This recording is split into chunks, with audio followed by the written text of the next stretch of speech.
ಮೊನ್ನೆದಾಗಿರುವಂಥ ಒಂದಷ್ಟು ಬೆಳವಣಿಗೆ ಬಗ್ಗೆ ತಿಳ್ಕೊಂಡಿರ್ತಾರೆ ಸರ್. ಡಿ ಕೆ ಶಿವಕುಮಾರ್ ಅವರು ಕಲಾವಿದರ ವಿಚಾರ ಒಂದಷ್ಟು ಮಾತನಾಡಿರುವಂಥದ್ದು, ಈ ಬಗ್ಗೆ ನಿಮ್ಮ ಪ್ರತಿಕ್ರಿಯೆ ಸರ್? ಇಲ್ಲ, ಅವರ ಮಾತು ತುಂಬ ಮನಸ್ಸಿಗೆ ನೋವಾಗಿದೆ. ಯಾಕೆಂದರೆ ಯಾರು ಅವರು ಅಧೀನದಲ್ಲಿಲ್ಲ.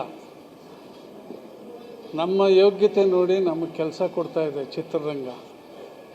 ನಮಗೆ ಎಷ್ಟು ಪ್ರತಿಭೆ ಇದೆಯೋ ಅದನ್ನು ಜನರಿಗೆ ಒಂದು ತಲುಪಿಸೋ ಒಂದು ಪ್ರಯತ್ನದಲ್ಲೇ ಎಲ್ಲರೂ ಇದ್ದಾರೆ. ಯಾರು ಅಧೀನದಲ್ಲಿಲ್ಲ, ಸರ್ಕಾರದಲ್ಲಿ ನಾವೇನು ಅವ್ರನ್ನ ಕೇಳಕ್ಕೆ ಹೋಗಿಲ್ಲ, ಅವರು ಏನು ಕೊಟ್ಟಿಲ್ಲ. ಸುಮಾರು ಜನ ಕಲಾವಿದರಿದ್ದಾರೆ.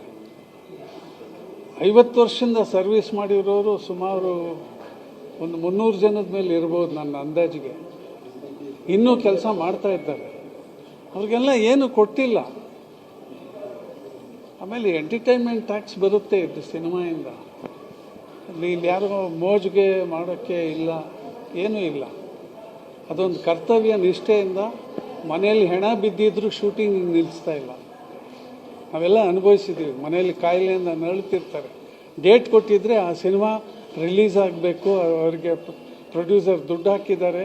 ಆ ಒಂದು ಒಂದು ಒಂದು ಒಂದು ಬದ್ಧತೆಯಿಂದ ನಾವು ಕೆಲಸ ಮಾಡ್ಕೊಂಡು ಬಂದಿದ್ದೀವಿ.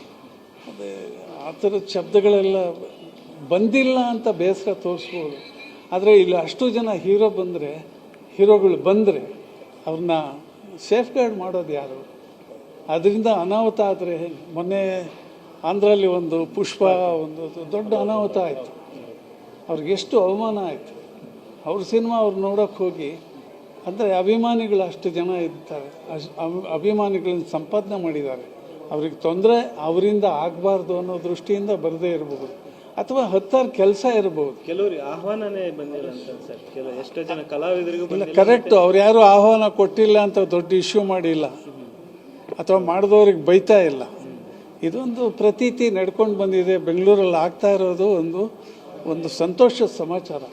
ಸೊ ಇದಕ್ಕೆ ನಮ್ಮ ಸಹಕಾರ ಇದೆ. ಅವ್ರು ಮಾಡಿಲ್ಲ, ಚೆನ್ನಾಗಿ ಮಾಡಿಲ್ಲ, ಯಾವುದು ದೂಷಣೆನೇ ಇಲ್ಲ. ಸರ್ಕಾರಕ್ಕೆ ಯಾವತ್ತೂ ದೂಷಣೆ ಮಾಡಿಲ್ಲ ಯಾರು.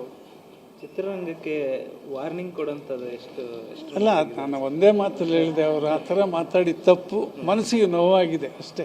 ಇದಕ್ಕಿಂತ ಹೆಚ್ಚು ಹೇಳಬೇಕಾಗಿಲ್ಲ.